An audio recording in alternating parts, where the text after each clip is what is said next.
Hey everyone, welcome back to A Christian Woman's Journey. Look, can you see here what I got for Christmas? I got a grain mill. And what's more, it attaches, can you see that right there? It attaches right to my KitchenAid. Awesome. Can't wait to grind my own flour. Okay, so why am I so excited? I want to share that with you too. First of all, we're going to save money. And second of all, it's a lot more nutritious. The flour that you get in the supermarket has all kinds of additives and preservatives.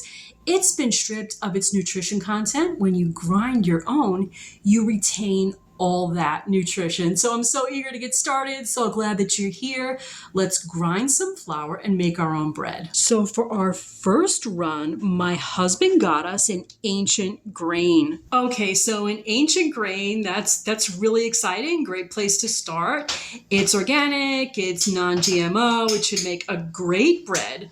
I've been researching a little bit, how do you choose your grain to grind? And when you first start looking, it's a little bit intimidating because you've got red wheat, you've got white, you've got soft, you've got hard. So you've got a lot of different little things to look into. And what I am finding is that the harder ones, the harder berries, they have more gluten content, so they're better for things like bread. The softer berries are going to be better for things like things that are more delicate, like maybe desserts. And then white versus red, I'm not sure I remember the exact difference, what, white is what and red is what, but they do taste different. Okay, so some will be better if you're okay with having a little bit of flavor added from the grain. Others will be better if you're looking for really no flavor from the grain. Let's say you're making a dessert, you want the wonderful flavor of the dessert, and you just kind of want your wheat to be in the background. So some of the grain mill is pre-oiled, and we're just reading our instructions, trying to figure out what to clean before we get going. So we have this apart. This here is our grinding part. Wow, you can really feel that it is serrated. We got to get this clean first, and then we're ready to go. So figuring out how to get this guy attached here. Hopefully it's pretty simple. I think this kind of wiggles right in. There we go. We just tighten it. Awesome. Curious, let's get a look through the top. That's where we're going to put our wheat berries. This is our grain. We're ready to go.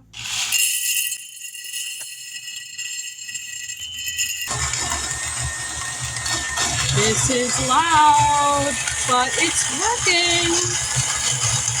Awesome. It's going to take a little while, but it is working beautifully. Okay, so while that's running, wow, it's loud. I'm just going to move a little bit. I'm having flashbacks to what it must have been like in biblical times when they were doing this by hand with a millstone. It must have taken a really long time. Okay, and in terms of how much you use, I don't have an exact measurement, and I don't know if there is one, because it's going to depend on how fine you want to grind your flour. But generally speaking, the volume of berries you start out with is going to be smaller than the amount of flour that you end up with. We are really getting there. Wow, it's taken a minute, but I'll tell you, this is so finely ground, I can smell it.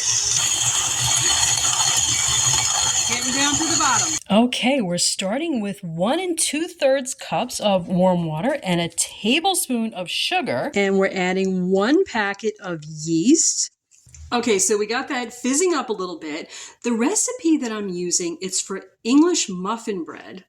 It comes out absolutely great. And I got the original recipe from Herding Little Cows to the Glory of God. Go check out their channel. It's great. And one of the things you'll see as I'm making this, it's really great about this recipe is as you mix it, you don't really need to knead it. And it's great for someone like me who has a bad shoulder. All right, so we've got our flour. This is 4 1/2 cups of our fresh ground flour. And I added 2/3 of a tablespoon of salt. Now I'm using this product called Real Salt. It's Redmond's Real Salt. And what's so great about this is that it comes from a mine and it retains all of its nutrients. It retains all the minerals, all the elements that you normally don't find in a refined salt. All right, we're going to get this all mixed into a beautiful batter. You're going to see how easily this mixes up. And it stays a little bit sticky. All right, that's what makes this so easy to mix and so easy on your shoulder. Okay, so while I have somebody mixing that, there are a couple of pointers that we picked up while we were researching this. For any given recipe, you're probably going to need a little bit more flour, of your fresh ground flour, than you would for the regular recipe. And you also got to play with the water because you're probably going to need a little bit more water. And just looking at what we're mixing up here, I'm going to show you in a second, we probably need some more water. Yeah, so I can tell you from having made this before, we're a little grainy here. We're going to add some more water. We're going to play with it a bit. Okay, so my husband is the one who looked this up, and let me make sure I get this right.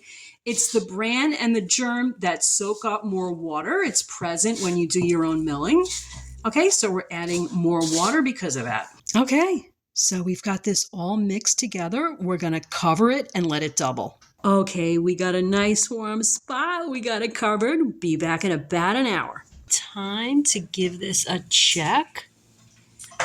Looking ready.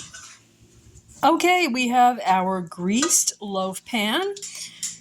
We're gonna get our dough in there and we'll put it right in the oven, and then you start the oven at 350 and we'll check it in an hour. Okay, this is looking great. Just out of the oven, we're gonna dump it right out.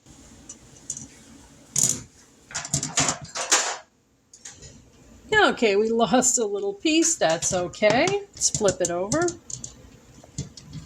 And I'm gonna cut a piece. That looks beautiful.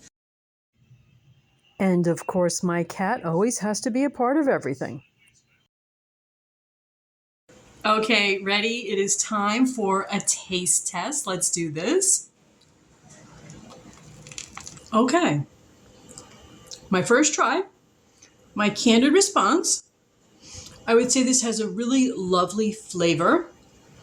I know it's highly nutritious. I will say this though, it's very dense. And I will say the outside is a little bit hard, but the inside is nice and soft.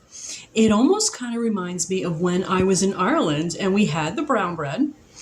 The butter is definitely a wonderful addition. I think we're going to work on this recipe a little bit now since we're doing this new way. But I'm delighted with our first try. I'm going to finish this piece here and sign off now. Love and light, guys. To God be the glory. I'll see you again really soon. I hope you have fun doing this too. Bye now.